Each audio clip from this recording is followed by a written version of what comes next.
Greetings to you. Let us explore the meaning behind the lyrics of the marching song of Fiach MacHugh, or Fiach MacHugh if you prefer the Irish pronunciation, by Cruachan.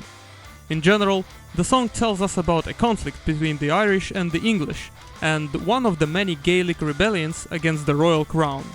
Before we begin, I'd like to note that the lyrics are taken from the popular Irish song named Follow Me Up to Carlow, which was covered not only by Cruachan, but by many other bands as well. Let us begin. Lift MacCahir Og your face, brooding over the old disgrace. That black Fitzwilliam stormed your place, drove you to the Fern. Grace said victory was short, and soon the firebrand he'd secure until he met at Glenmaiure with Fiach MacHugh or Fern. Curse that's where Lord Kildare. Before we start explaining all the names, let us look upon the context of the song. By the way, researching the correct pronunciation of all the names actually took me longer than looking at the history behind them.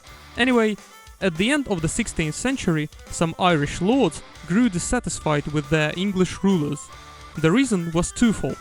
First of all, the English were encroaching on the traditional Irish ways of life and trying to supplant the local customs.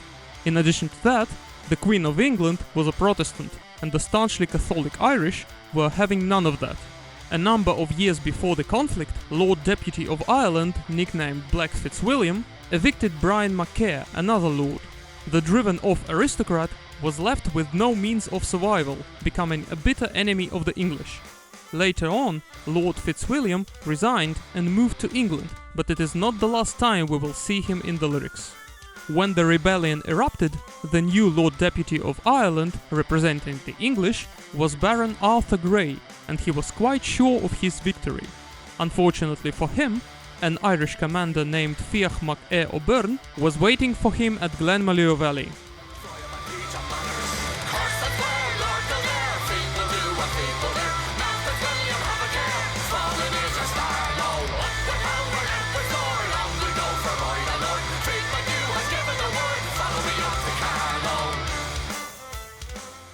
Not only did Fiach MacHugh defeat the army of Arthur Grey, but he and his sons caused much trouble for the other representative of the English as well.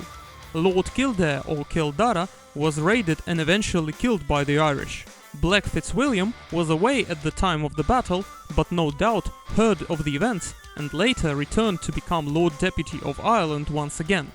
The phrase "fallen is your star" probably refers to the fact that by that time he was old, ill, and at some point accused of taking bribes. By the way, Carlow is a town in Ireland, and I was actually unable to find out why it is mentioned in the song at all. Most probably it is just to signify the willingness of the Irish to drive the English out of this town, because it was controlled by the Anglo-Irish lords during the rebellion.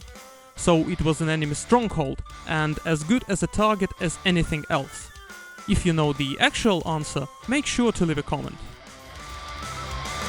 See the swords of Glen Imayle, the flashing over the English males, see all the children of the gale, video boards, banners, rooster of a fighting stock. Would you let a Saxon conqueror upon an Irish rock? Fry him and teach him manners.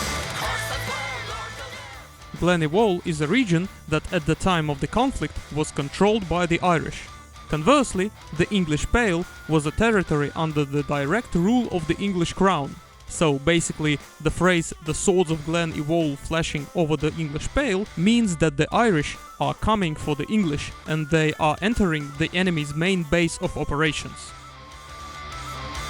From cigar to Glenmaiure, the flows a stream of Saxon gore, who made his glory over, sending the loons to Hades. White as sick and plain as red, now for Black Fitzwilliam's head, we'll send it over, dripping red to Liza and her ladies. Curse that well, Lord Kildare. Sagat and Glenmaiure are both place names, and Saxons is another name for the English, who are the descendants of the Germanic people named Anglo-Saxons.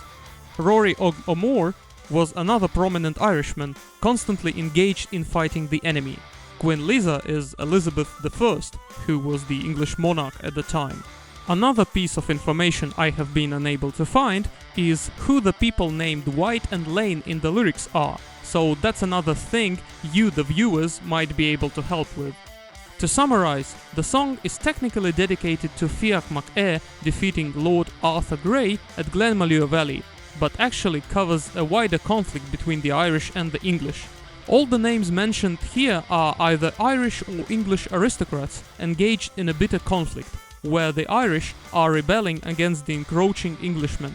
And, on top of all, the Irish are praising their own martial aptitude and singing about how they are going to teach the English some quote-unquote proper manners. That's all for the meaning behind the lyrics of the marching song of Fiach MacHugh by Cruachan.